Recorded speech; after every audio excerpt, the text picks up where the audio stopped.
Krishnam Vande Jagat Gurum. I pray to the Guru of the Universe. Krishnam academy की ओर से Gita study की series में आज छठे अध्याय से श्लोक नंबर 40 है 40। श्लोक है श्री भगवान उवाच न हि इह न मूत्र विनाशः तस्य विद्यते न हि कल्याणकृत कश्चित् दुर्गतिं तात गच्छति। The Supreme Lord said, O Parth, one who engages on the spiritual path never meet with destruction either in this world or the world to come. My dear friend, one who strives for God realization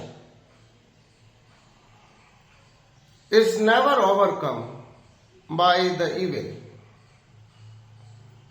Shri भगवान उवाच, हे पार्थ, जो योगी आध्यात्मिक पथ पर चलता है, भगवत प्राप्ति के मार्ग पर चलता है,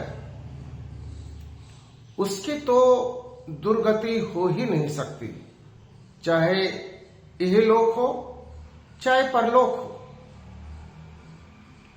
इस श्लोक में भगवान अर्जुन ने जो पिछले श्लोकों में प्रश्न किए, उन प्रश्नों का उत्तर दे रहे हैं।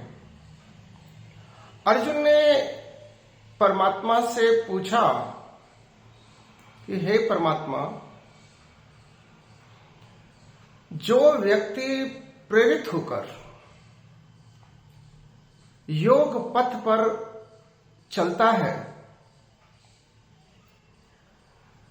परंतु योग पथ की, सत्य पथ की, भगवत प्राप्ति के पथ की कठिनाइयों से व्याकुल होकर, घबराकर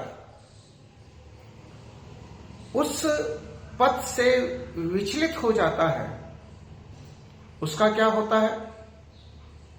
कहीं वह बादलों के समूह से अलग हुए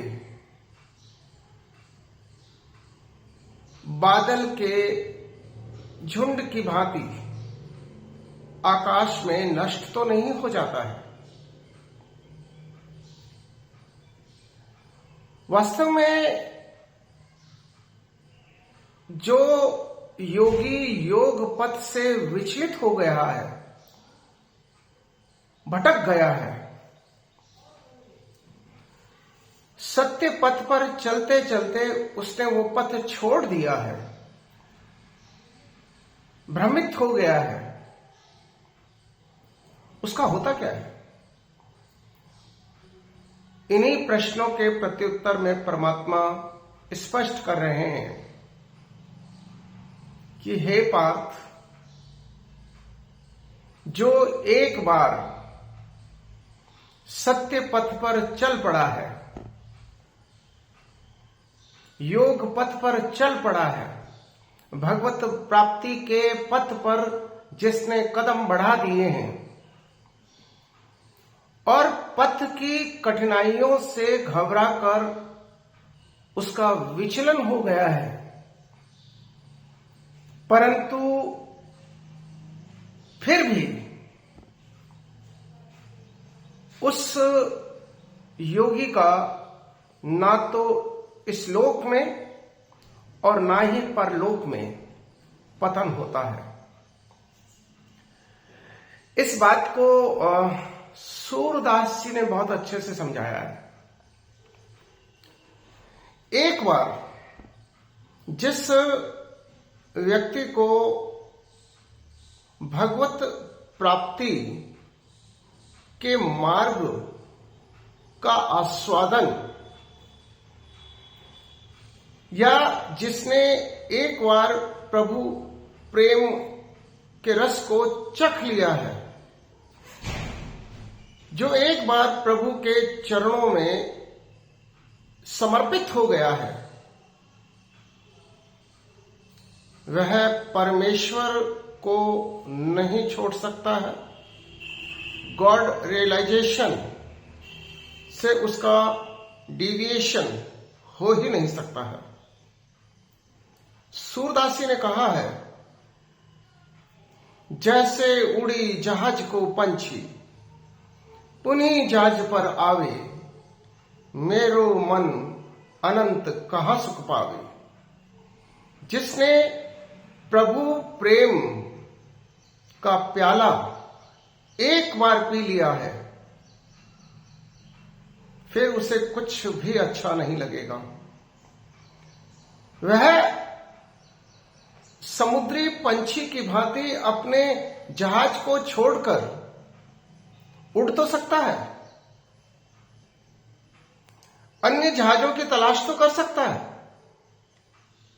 परंतु वह पुनः लौटकर अपने ही जहाज पर आता है, अपने ही प्रभु की शरण में आता है, क्योंकि ऐसा अन्य कोई मार्ग है ही नहीं जो उसे परम सुख दे सके। परम सुख केवल योग के पथ पर चलकर ही, भगवत प्राप्ति के पथ पर चल के ही, गॉड रियलाइजेशन के होने पर ही प्राप्त हो सकता है। हम थोड़ा सा इसको ऐसे भी समझें, जिसे जाही चढ़े श्याम रंग, ताही चढ़े न रंग दूजो। जो एक बार श्याम के रंग में रंग गया, फिर उस पर दुनिया का और कोई रंग चढ़ेगा ही नहीं। इसलिए योग पथ से विचलित हुआ व्यक्ति, भगवत प्राप्ति के पथ से भटका हुआ व्यक्ति पुनः भगवत प्राप्ति के मार्ग पर ही आएगा। इसलिए ऐसे योगी की, ऐसे व्यक्ति की दुर्गति तो होगी ही नहीं। यही उत्तर भगवान अर्जुन को दे रहे हैं और हम सबको समझा रहे हैं कि यदि हम घबराकर मन की अस्थिरता के कारण, भौतिकता से प्रभावित होकर भले ही भटक जाएं, परंतु हमें लौटकर पुनः वहीं आना है। उसी भगवत प्राप्ति के पथ पर अपनी यात्रा को पूरा करना है, उसी योग पथ पर चलना है। क्योंकि एक बार योग पथ पर चलने का यदि अनुभव हो गया, एक बार यदि भगवत प्राप्ति की राह का अनुभव हो गया, अगर एक बार यदि राम नाम का प्याला पी लिया, तो फिर संभव ही नहीं है कि हमें भौतिकता, सांसारिकता अपने में बांध कर रख सके। जैसे उड़ी जहाज को पंछी पुनः जहाज पर आवे, मेरो मन अनंत कहाँ सुख पावे। हम यानी कि वे लोग जो योग पथ से, भगवत प्राप्ति के पथ से भटक गए हैं, पुनः भगवत प्राप्ति के पथ पर चलेंगे। और इसीलिए भगवान कह रहे हैं कि ऐसे योगी की, ऐसे व्यक्ति की दुर्गति नहीं होती है, ना इस लोक में दुर्गति होती है और ना ही परलोक में दुर्गति होती है। Such yogi never meet with destruction either in this world or the world to come। इसलिए हम अपने हृदय में इस विश्वास को रखें कि यदि हम पथ से विचलित भी हो गए हैं तो हम पुनः पथ पर आ सकते हैं। सुबह का भटका यदि सांझ को घर आ जाता है तो फिर उसे भटका हुआ नहीं कहा जा सकता है। इसलिए हमें ये ग्लानि अपने मन से निकाल देनी चाहिए कि क्योंकि मैं भगवत प्राप्ति के पथ से विभ्रष्ट हो गया हूं, इसलिए मेरा पतन ही होगा या मैं पुनः भगवत प्राप्ति के पथ पर नहीं चल सकता है। आप पुनः भगवत प्राप्ति के पथ पर चल सकते हैं। आप जब जागेंगे तभी सवेरा हो जाएगा। इसलिए वे सभी लोग जिन्होंने कभी न कभी योग पथ पर चलने का प्रयास किया, जो कभी न कभी भगवत प्राप्ति के पथ पर चले और फिर सांसारिकता से आकर्षित होकर या भगवत प्राप्ति के मार्ग की कठिनाइयों से घबराकर विचलित हो गए हैं, भटक गए हैं, वह पुनः भगवत प्राप्ति के मार्ग पर आ सकते हैं।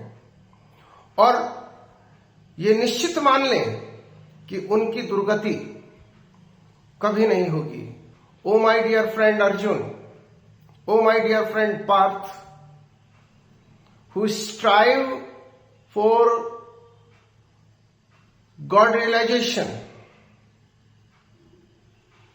never meet with destruction, either in this world or the world to come। इसलिए हमारे को परम सुख प्राप्त हो, इसका मार्ग तो एक ही है और वो है भगवत प्राप्ति का मार्ग। सेल्फ को सुप्रीम के साथ मर्ज करना अर्थात परम सुख को प्राप्त करना, अर्थात समाधि की स्थिति को प्राप्त करना, परम आनंद की स्थिति को प्राप्त करना, यही हमारे जीवन का लक्ष्य है। और इस श्लोक के माध्यम से भगवान हमें ये भरोसा दे रहे हैं कि यदि तुम लोग भगवत प्राप्ति के मार्ग से भटक गए हो तो पुनः भगवत प्राप्ति के मार्ग पर चल सकते हो और तुम्हारी दुर्गति ना तो इस लोक में होगी ना परलोक में होगी। तो तुम लोग उन बादलों के समूह से अलग हुए बादलों की भांति आकाश में विनष्ट नहीं होंगे और तुम लोग अपने जीवन का परम लक्ष्य अर्थात मुझे प्राप्त कर सकते हो। हमें भगवत प्राप्ति के मार्ग पर चलना है, हमें योग पथ पर चलना है, हमें सत्य पथ पर चलना है। इसके अतिरिक्त हमारे पास और कोई विकल्प है ही नहीं। जिन्होंने एक बार अम्बुज रस चाख्यो, जिन्होंने एक बार भगवत प्राप्ति के मार्ग पर चलने का आस्वादन कर लिया है, वे योगी, वे व्यक्ति अन्य मार्ग पर चल ही नहीं सकते। इसलिए भगवान कह रहे हैं उनकी दुर्गति नहीं होगी, ना इस लोक में ना परलोक में। जय श्री कृष्ण।